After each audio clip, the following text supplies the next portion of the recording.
What time is it? What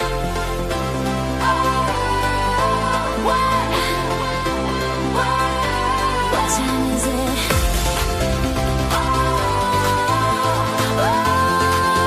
It's time for Poduty and the news. Poduty and the news. The only live news podcast about podcasting from the stage. Poduty and the news. Poduty and the news. The only live news podcast about podcasting from the stage.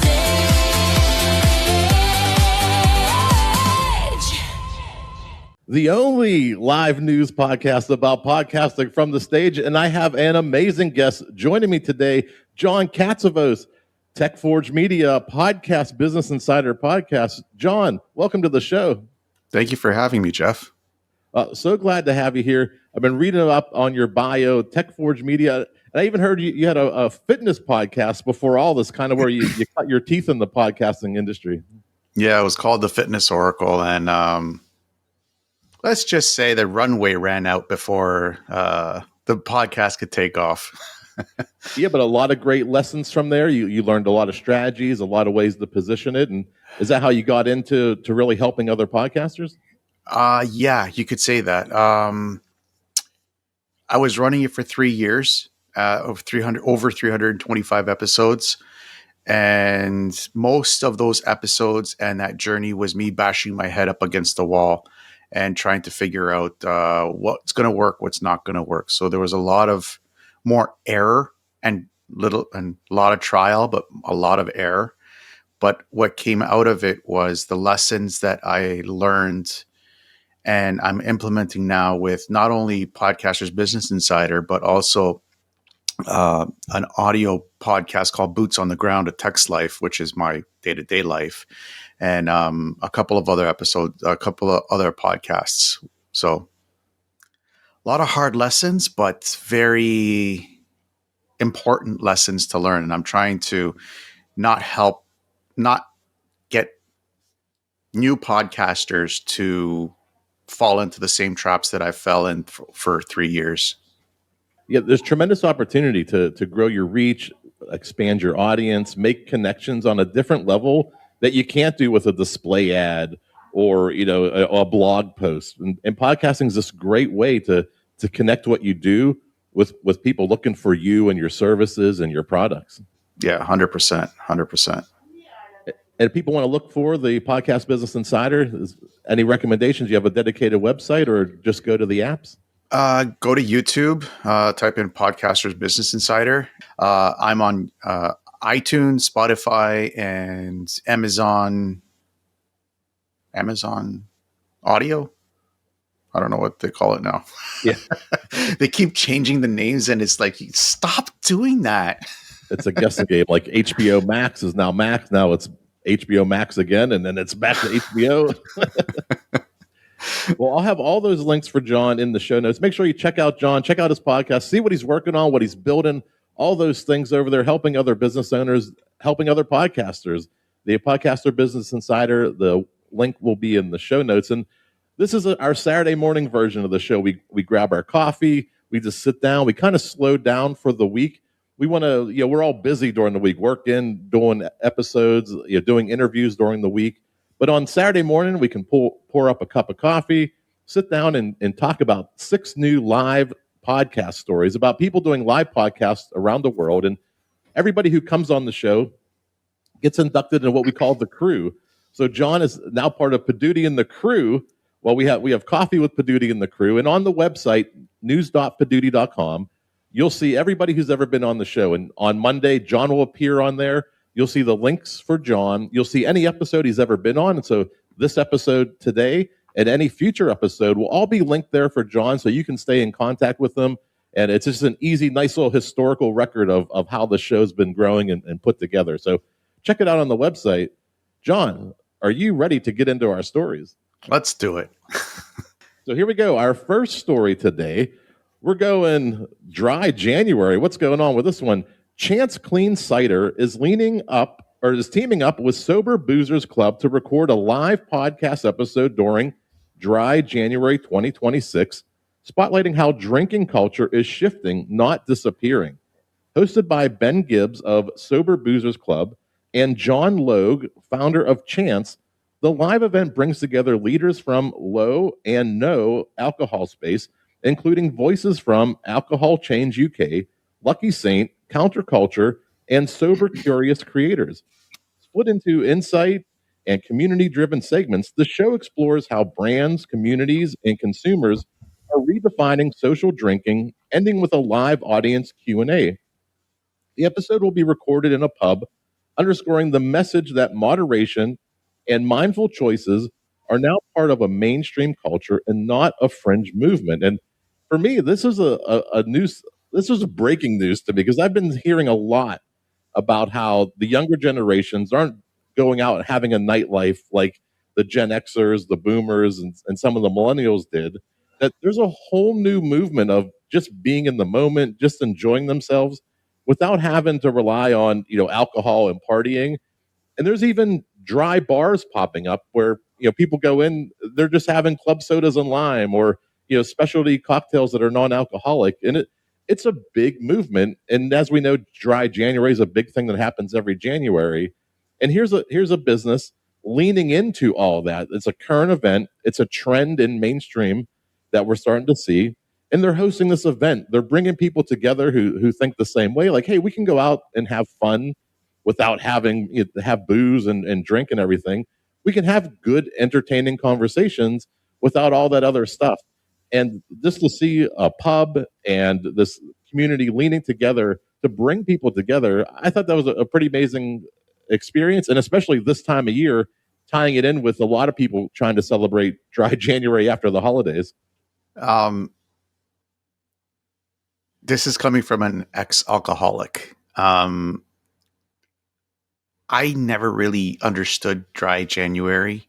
I understand what it's there for. It's to help bring awareness to alcoholism, drinking and driving, and all that stuff, which I've done both. I've driven under the influence, never got caught. Don't do it. Don't do it. People, don't do it. It's not good. Not recommended. Not recommended. I can understand why the younger generation does not want to drink like the Gen Xers, because I am a Gen Xer, and I remember $2 drinks at the local club, Tuesday Toonies we used to call it, and you with $10 you'd be just plastered, just gone.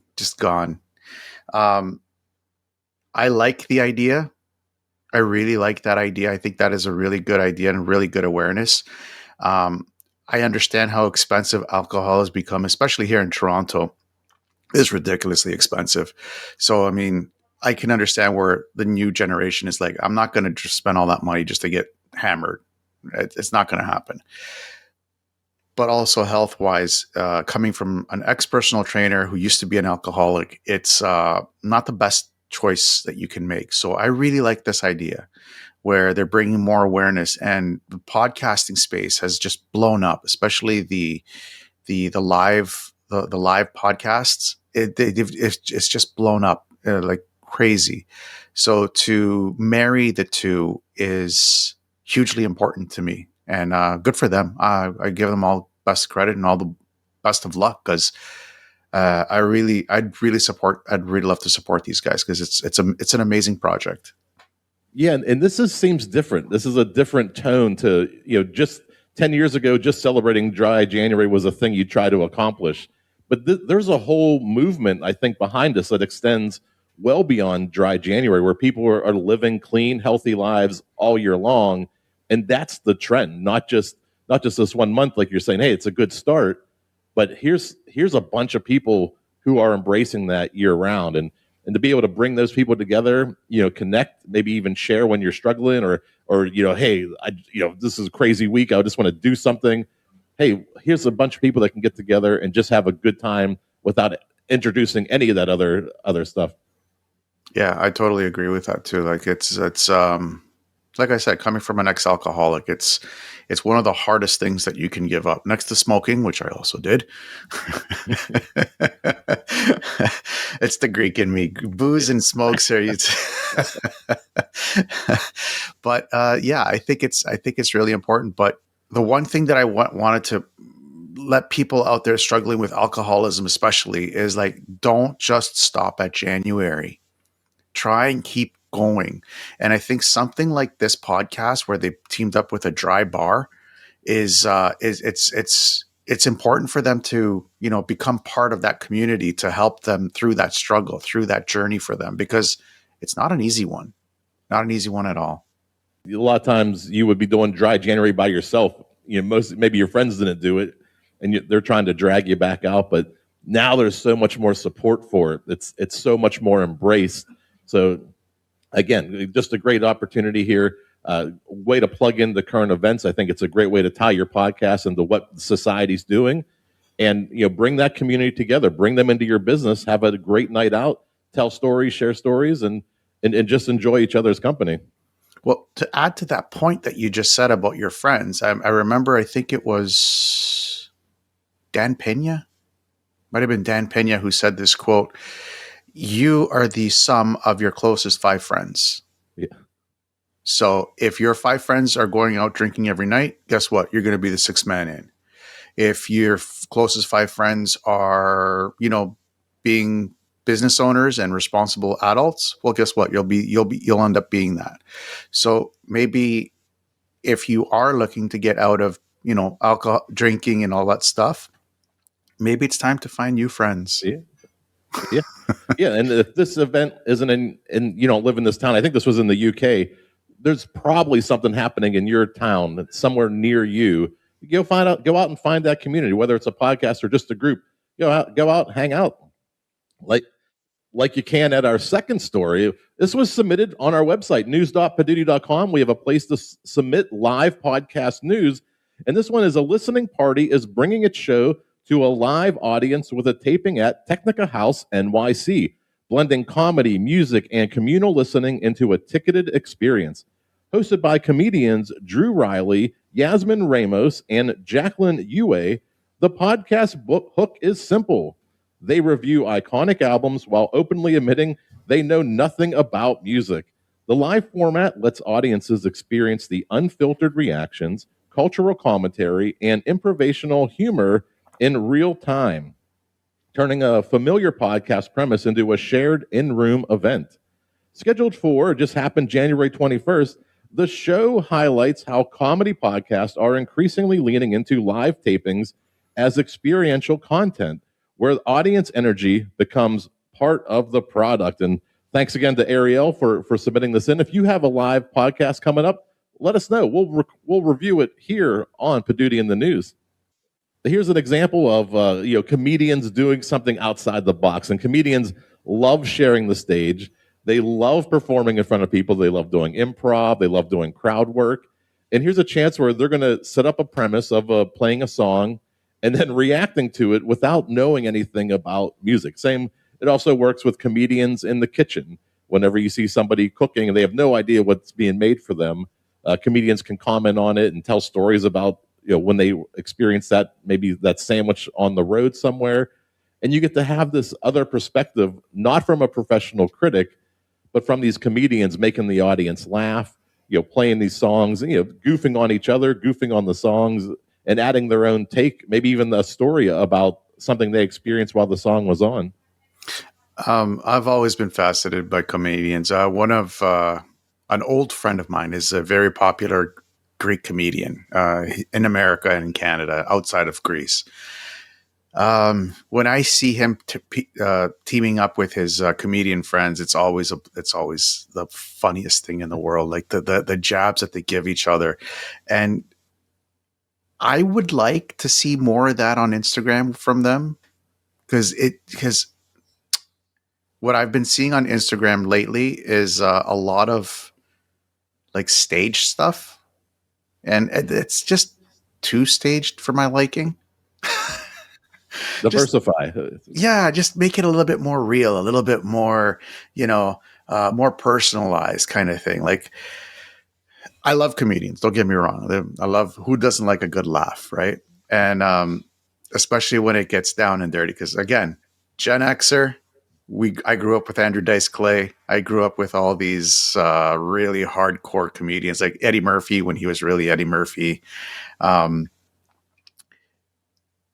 is just so much to say about comedians. I love it, and I would love to see a comedian do a live stream, like Matt Wright, like Matt Rife, do a live stream and just do his thing. Be the Matt Rife that we know and that I love about him. It would be so amazing. Yeah, one thing podcasting has shown me over the last 15 years is, as much as I enjoy comedy and stand-up comedy, I love the backstories. I love the road stories. I love hearing how jokes came together so much more than the performances. I listen to so many comedians' podcasts because they give you, the behind-the-scenes stories. They tell you about traveling on the road, traveling in a bus, going from town to town, and you get to hear this whole other perspective of what it actually takes to get up on stage and perform, and the night after night, the grinding, the bombing, and it's just something fascinating. So to be able to apply all that in a live experience with some music, this sounds like a win-win, and I hope to hear more stories from them coming up in the future. Well, let's keep it moving. We're going to go from music to sports. We've got the Bobby Bones Show recorded a live podcast episode from Coaches Convention 5 at Almost Friday Sporting Club in Nashville, turning a fan-heavy event into an unscripted, in-the-room experience. The episode captures the raw reality of live podcasting, spontaneous conversations, imperfect audio when audience members skip the mic, and unpredictable moments that only happen when a show leaves the studio.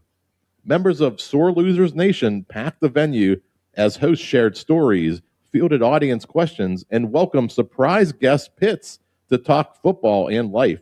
It's a reminder that live podcasts trade polish for authenticity, where energy, access, and community matter more than studio perfection. This is super important.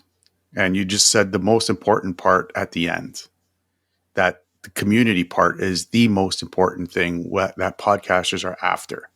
We're not after likes. We're not subscriptions. We're not after, how many views did we get? We're focused. Our main focus is the community. Without the community, and that's what I think a lot of podcasts are outperforming the mainstream media, is because we are creating that community, and doing this live, it just ties in that community so beautifully, so perfectly. This is something we were talking about, before the show even started. This is a perfect marriage of a sports podcast at a sports club. They were at the Almost Friday Sporting Club, talking sports. Where do you think sports fans hang out at? Sporting clubs, sporting bars. That's where they want to be. That's where the action is when the game isn't in town. Maybe it's an away game. They all meet up at certain places, certain restaurants, places with giant TVs. And here they are talking sports in an environment that they're comfortable with fans who love doing the same thing. This is one of those perfect marriages of putting your entertainment in the place where your audience already is. And I think Europe does this beautifully. Like, if you look at the sports clubs in Europe, they don't follow players. They follow the club. I saw one quote recently I think it was Instagram or something. I'm on Instagram a lot, just swiping. It's the players come and go, but what stays is the club. And the mentality of the Europeans when it comes to their sports clubs is insane. I don't know if you guys are basketball fans. Not in Pittsburgh. Not in Pittsburgh. No. Well, in Toronto, there's a shift happening between hockey, basketball, and soccer right now. There's a kind of a little bit of a shift. Now we're leaning more towards the Toronto Raptors. But if you see a Raptors game or a Sixers game, and you compare that to a game in, let's say, Greece, because I know Greece, like Olympiacos versus Panathinaikos. The two differences between those two games is night and day. You do not want to be cheering for the wrong team in Greece. You might die. Where here, it's okay to root for the wrong team. It's very humbled. So I like to see that kind of community come here in North America, where it's like live and die your team. But I'm not a big sports fan myself. I'm under the idea that, you know what, where's my millions to support you? I'm dumping all this kind of money into you. But this is coming from a Leafs fan, so I'm very well aware of disappointment. So, but it's nice to have that kind of feel, like me cheering for Olympiacos in Karaiskaki Stadium rather than going to Scotiabank Arena and cheering for the Leafs. It's two very different environments and two very different feels. American sports have kind of become like a celebration and a party, and the game sometimes is secondary in America, where everybody just listens for the DJ or the sounds and the cheers. And it looks like what I see for European countries, you're there for your team, and that's the number one priority, not so much the entertainment and the nachos. Yeah, and you know who creates that? The community. The community creates that for the team. The communities there are much stronger than what they are here. When it comes to sports, I'm just talking about sports. Mm-hmm. And to see this podcast trying to do this for their football team, I mean, that's one step closer to where it's supposed to be, where the community is building that hype for the club. We saw it here in Toronto with Toronto FC back in 2016, 2017, when other clubs from MLS were looking at the fans and what they were doing for the club. And the only reason why we won an MLS championship was because the fans said that if you keep bringing in players that are not going to perform, we're not going to renew our season tickets, because I was one of them. So they brought in better players. Our stadium erupted. BMO Field was just insane. And that was the community of the fans that created that environment for the club to succeed. And the rest of MLS had taken over that, which I love. I love to see that. I mean, I'm not a big Montreal fan because I'm from Toronto, but I like to see Montreal and New York and Philly and Miami have a huge, amazing club fan experience, so that when you go to the games, the community of the club has created an environment where you can enjoy the game. Absolutely. And you mentioned the community is the one building it. And this next story that we're moving into here, this podcast is going to each of these cities and building a show around the city. So this is really cool. Kind of that concept you were just talking about, but in reverse. TNH has announced the Summer Sessions live podcast tour, sending hosts Jay Walker and Sean Murphy on a multi-city run across the U.S. this summer. Designed as a true live taping, not a scripted stage show, the tour puts the duo alone on stage with the audience fully integrated into each episode. Produced by Wo Ray and 1097 Group, the tour emphasizes raw energy, city-specific moments, and viral-ready content. Each stop is structured to feel like that city's episode, featuring audience participation, rapid-fire debates, storytime segments, and unscripted moments built for both the room and digital distribution. Alongside the tour, TNH confirmed a new season of The TNH Show airing this summer on the iHeart Podcast Network, showcasing a coordinated strategy that blends live touring, weekly audio releases, and social-first content momentum. This is something that, after my own heart, taking your show on the road, doing tours through cities, everything about this screams, let's go. Let's get some tickets. This is actually pretty good. I like the idea behind it. I think it's really cool.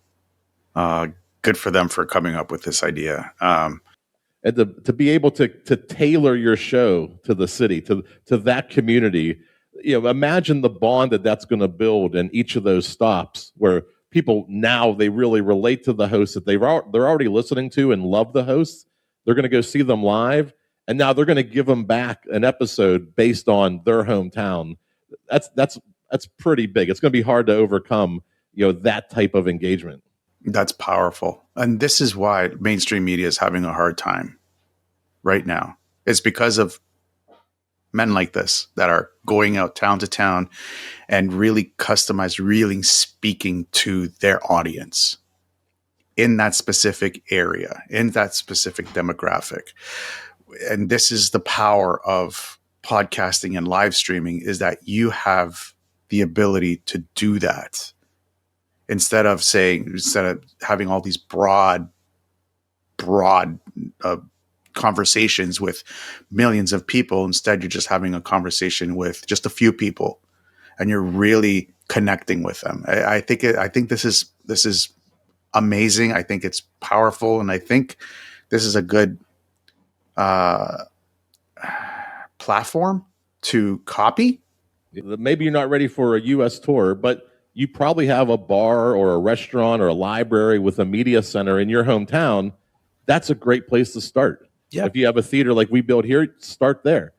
But you can take your show out into the community. There's probably very similar events to what you're talking about already happening. Try to plug into those. That's the same thing that the TNH is doing.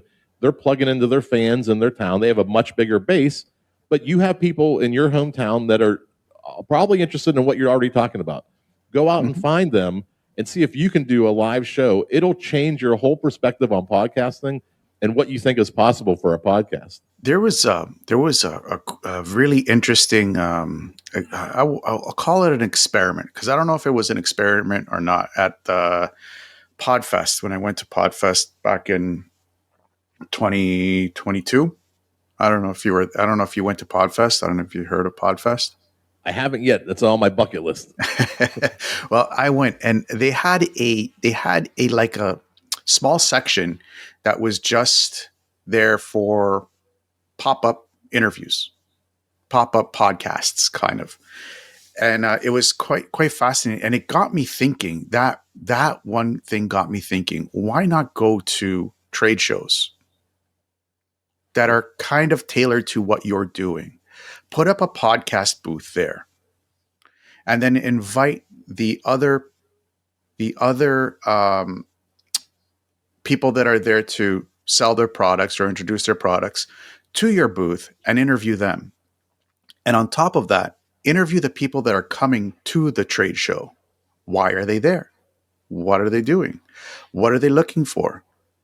And it, like you said, like, it can build such a community. Like, if you're starting to think, like, your audience is out there, like you just said, and it's like, you just have to go out and come up with ideas to do it. Yeah, we are starting to see that bubble up a lot at conferences, events.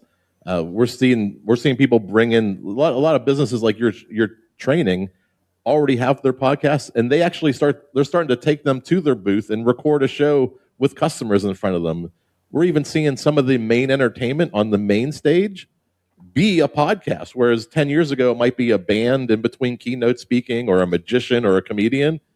They're starting to put podcasters on the stage. So you're right in tune with that pulse, John. Like, this is something that's happening more and more, and businesses are starting to get that traction and momentum, and they're starting to take their podcasts on the road to all these conferences that they're already paying thousands and thousands of dollars to attend.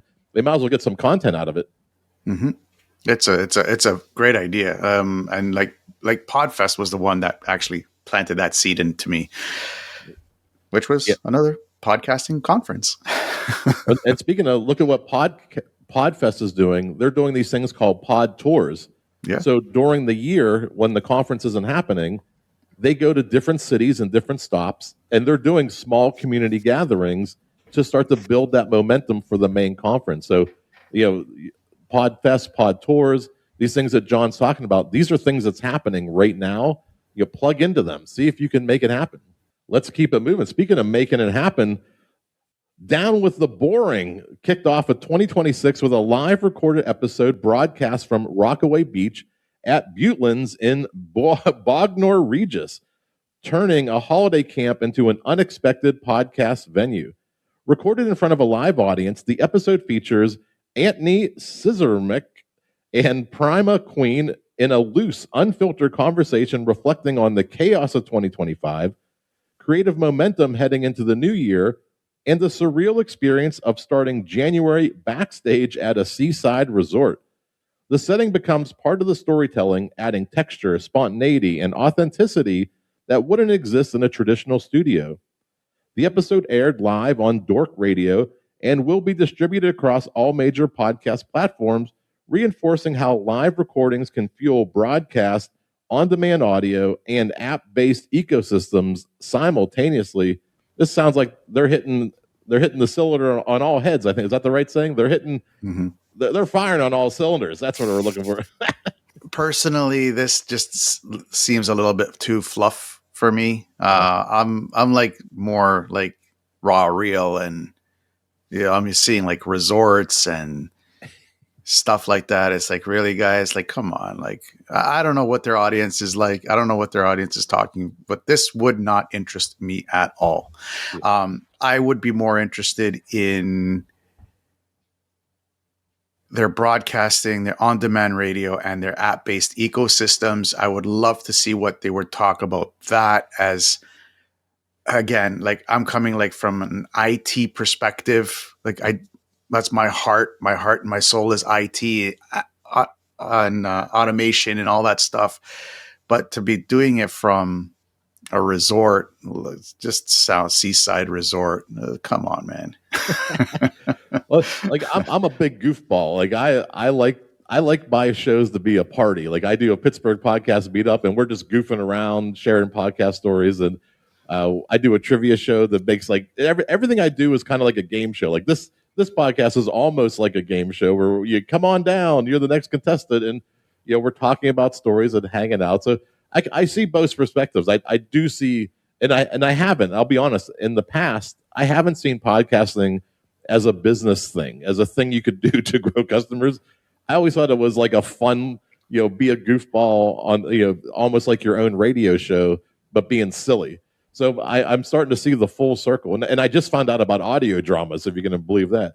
So there's a whole world of podcasting, and it's kind of like the Wild West. You can really build whatever you want to build. And there's going to be different flavors for different people and different opportunities for different people.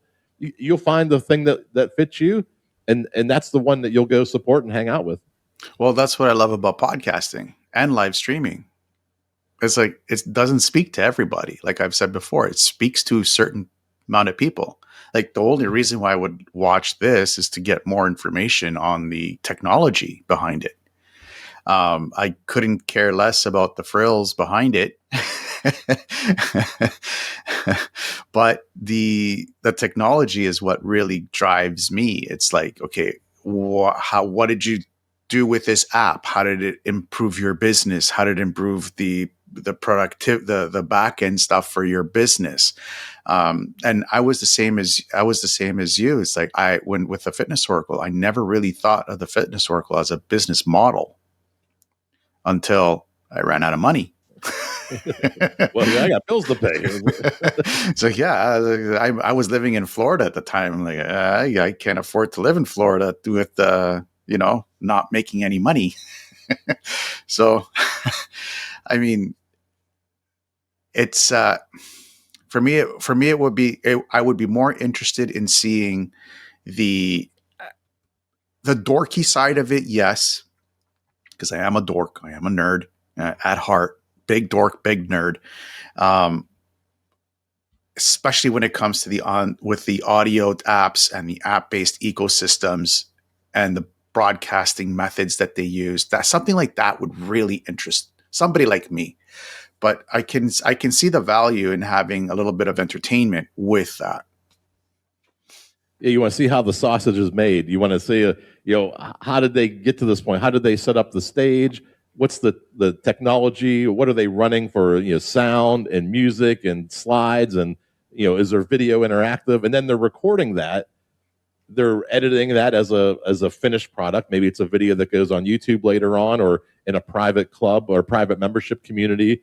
and then you get the audio version of the podcast released at a later date. So the ability for them to build this ecosystem and take all these little pieces out of it to create other pieces of content, I think that's kind of what you want to see. You do want to see how the sausage is made. Yes. But I also enjoy eating it. Yeah.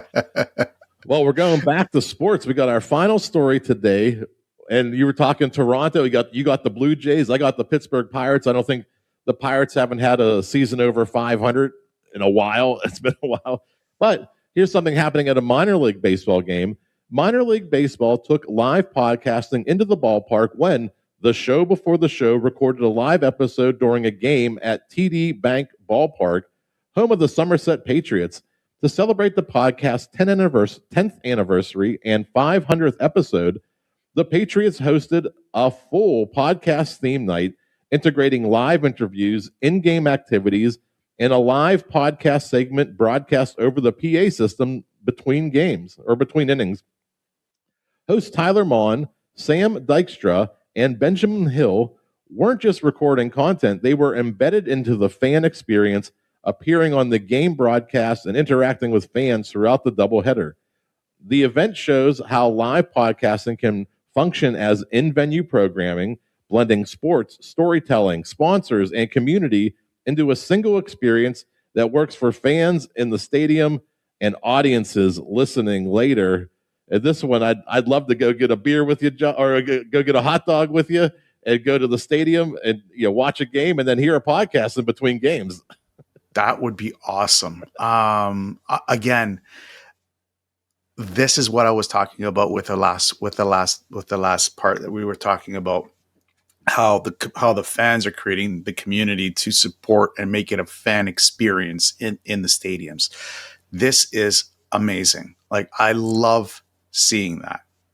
I wish I could see more of it. And it said in the games, but it would be even better if you had it in between innings or in between periods or in between halves, instead of, the traditional having the reporter go to the locker room to get the interview, have the athlete come on the stage and have a chit chat about how the game went and how they felt and, what led up to it. Really immerse the player into the fan's life. Like, I hear hockey all the time with all the cliches when they get injured, upper body injury, lower body injury. It's like, no, dude, like, tell me what the experience was like. Well, how did you feel like when you did get hurt, when the trainer did tell you, you're going to be out for 3 months? What was your journey to when you came back from it? Make me a part of that experience. I know it's personal and all that, and I get it, but you know what? I'm paying big bucks to watch you. You're also getting paid millions of dollars to do something. Well, guess what there, sunshine? Your privacy's gone a little bit out. Yeah, and if you love sports, in this case it was a doubleheader and they broadcast in between game, they gave them the field in front of the crowd. So think about things that you're talking about. What are the events in your area, in your industry? These three guys, they do a baseball podcast. They love baseball, and they got a chance to perform their podcast on the field in between a doubleheader with a crowd of people who also love baseball, love the team that they're there to support. That's the best way to embed yourself into something that's already happening. You're right in the middle of this game with these fans who love the same thing that you talk about. There isn't a better way to make a connection. Oh, it's the best way. It's the best way. Can you imagine if this was live too? Oh, now you're speaking. You're definitely speaking my language. Well, I mean, because you already have the attention of all the fans at the stadium. Now you do it live, and people that are watching it on YouTube or Rumble or whatever streaming platform that they're on are already tuned in. Now you're reaching them as well. So it's like you're really embedding yourself, and this is the beauty of technology. Technology has made this possible. Without it, this is why I love technology. Yeah, when we talk about the theater space that I'm sitting in right now, if you wanted to do this 20 years ago, it would cost you hundreds of thousands of dollars to to figure out the streaming process, to figure out the camera work, you can do something like this now for $5,000-$6,000. The barrier to entry, because the technology has advanced so rapidly, you can have a TV studio in your basement. You can have the broadcast power of your local television in 2026 that you couldn't have done 20, 30 years ago. So keep in mind what John's talking about. The technology brings us all together, gives us a place to have a voice, to elevate our voice into the public and to share these ideas and thoughts with people and see if it resonates with people. 100%. 100%. Like, I don't have a very big studio behind me. It's my basement apartment. That's basically what it is. And I've never told people it costs a lot of money to get into podcasting or live streaming. It costs a lot less than $5,000. But I mean, if you want to do the studio, I've always dreamt about having a studio myself. Right now I'm in my basement apartment doing my podcasts. When I do podcast training and I show people how to get started, I always tell people, you already have everything you need to start a podcast. You don't need to spend any more dollars at this point. You have a way to record your voice. You probably have a computer. There's free editing software. You have enough to get started. You don't have to invest another penny to just play around, try to figure things out, get started with it. You don't have to do any of this. You can just start to find your voice on a microphone and start to share your thoughts in real time. As we all know, everybody's first episode isn't going to be great anyway. You might as well start with your phone microphone or your computer microphone just to get started. Hear yourself. How can you improve on that for episode 2?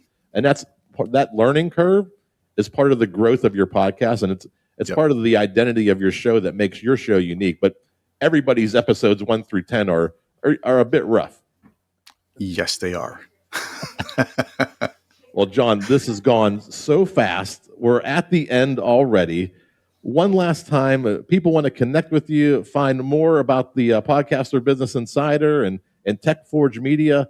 What's the best way? Again, give us those websites, and we'll put those. Make sure everybody knows that they are in the show notes.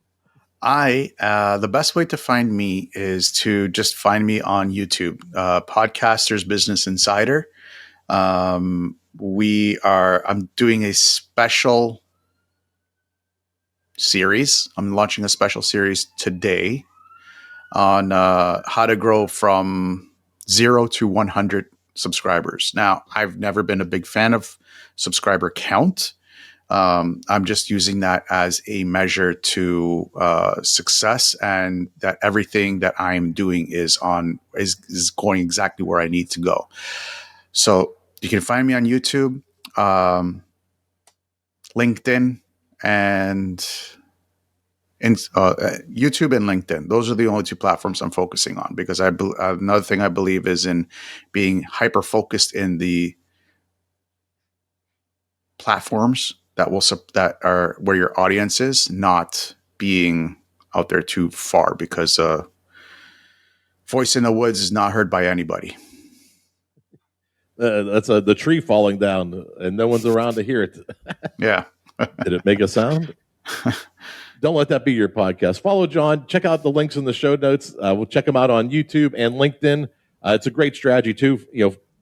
Get good at one platform. A lot of times you hear people saying you got to be everywhere all at once all the time, but then you don't become good at anything. If you can just become good at YouTube and just become good at LinkedIn, there's enough of a community, enough of a foundation on those 2 platforms to build something great. Then you can start to expand. And I like that strategy, John. Thank you. And if you like that strategy, we have a whole podcast theater here. We like to invite people down. Check out our website for upcoming events. We have all kinds of podcasts coming up live on the stage in the next couple months. Poduty, Poduty.com. And we want to host your show here. If you're in the area and you'd like to come through Pittsburgh and do a live show, it's no contract. It's no minimum ticket sales. There is no out-of-pocket expense for you to do this. I will build you a landing page. I will build you your tickets. I will help you facilitate the sales of those tickets. I will record and produce the event for you. And at the end of the night, I not only give you the recording, I take no ownership over it, but I also split the door with you 50-50. That's the only time money exchanges hands. You can't even give me money if you want to. Let's build your audience, build your ticket sales. You'll take home half the door at the end of the night. Check it out, Poduty.com, Poduty.com.